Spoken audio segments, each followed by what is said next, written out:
அரசியலா இல்ல விஜய் கூப்பிட்டா இல்ல, எனக்கு அந்த பர்சனல் ஐடியா இல்ல.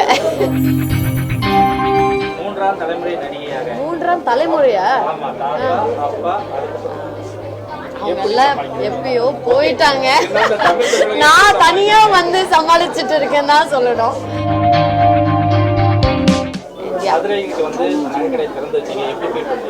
ரொம்ப சந்தோஷமா இருக்கு. நான் மதுரையில் நிறைய படம் ஷூட் பண்ணியிருக்கேன்.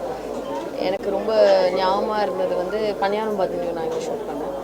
அப்புறம் காப்பே ரணசிங்கம் கொஞ்சம் ஷூட் பண்ணேன். நிறைய படங்கள் மதுரையில் ஷூட் பண்ணியிருக்கேன். மதுரையிலேருந்து இங்கேருந்து கோடை தானே இல்லையா, பக்கம் தானே. ஸோ கோடை கூட நிறைய படம் ஷூட் பண்ணியிருக்கோம். மதுரையில் எனக்கு ரொம்ப பிடிச்ச விஷயமே சாப்பாடு.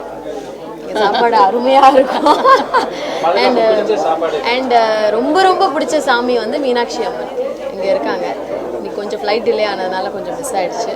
பட் நான் மதுரை வரும்போது எல்லாம் அம்மனை பார்க்காம போன நாளே இல்லை. ஸோ அது மட்டும்தான் ஒரு சின்ன சாப்பாடு எனக்கு ரொம்ப பிடிக்கும். அம்மா மெஸ் இருக்குல்ல இங்கே, அங்கே அங்கிள் வெஜிடேரியன், அவர் முன்னாடி வேணாம்.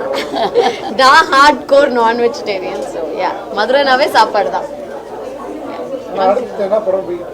அடுத்தது இப்போ ஒரு தமிழில் சுப்னசுந்தரி பார்த்தீங்கல்ல, அதோட நெக்ஸ்ட் டைரக்டரில் ஸ்டார்ட் பண்ண போகிறோம். ஸோ அப்படியே இருக்கு வரிசையாக. என்னதுங்க? மூன்றாம் தலைமுறையா? அவங்க எல்லாம் எப்பயோ போயிட்டாங்க. நான் தனியா வந்து சமாளிச்சுட்டு இருக்கேன் தான் சொல்லணும்.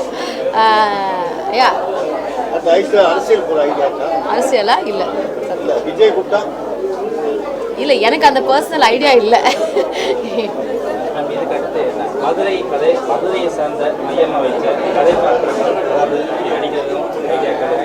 இல்ல, நான் அடுத்து பண்ற படமே வந்து ஒரு தேனியில நடக்கிற ஒரு ரொம்ப இன்ட்ரெஸ்டிங்காக வந்திருக்கு. ஏன்னா தமிழில் வந்து நிறைய படங்கள் பண்ணியிருக்கேன். அண்ட் ஆடியன்ஸ்க்கு வந்து எப்போவுமே டிசப்பாயிண்ட் பண்ணாமல் நல்ல படங்களாக இப்போ கூட எல்லாருமே என்னை சந்திக்கும் போது காப்பே ரணசிங்கம் பற்றி பேசினாங்க, கிரேட் இந்தியன் கிச்சன் பற்றி பேசினாங்க. ஸோ நல்ல நல்ல படம் பண்ணணும், மக்களுக்கு வந்து நல்ல நல்ல கருத்துள்ள படமாக பண்ணணும் தான் வெயிட் பண்ணி பண்ணிட்டு நல்ல கதையை தேர்ந்தெடுத்து தான் நடிப்பாங்கன்னு பேசிக்கிறாங்க.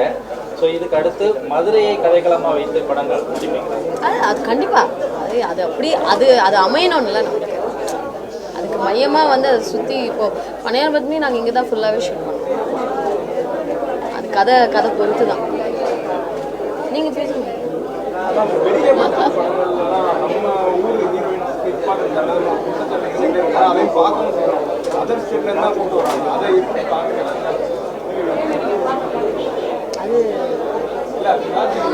அது பல வருஷமா நடந்துட்டு இருக்கு.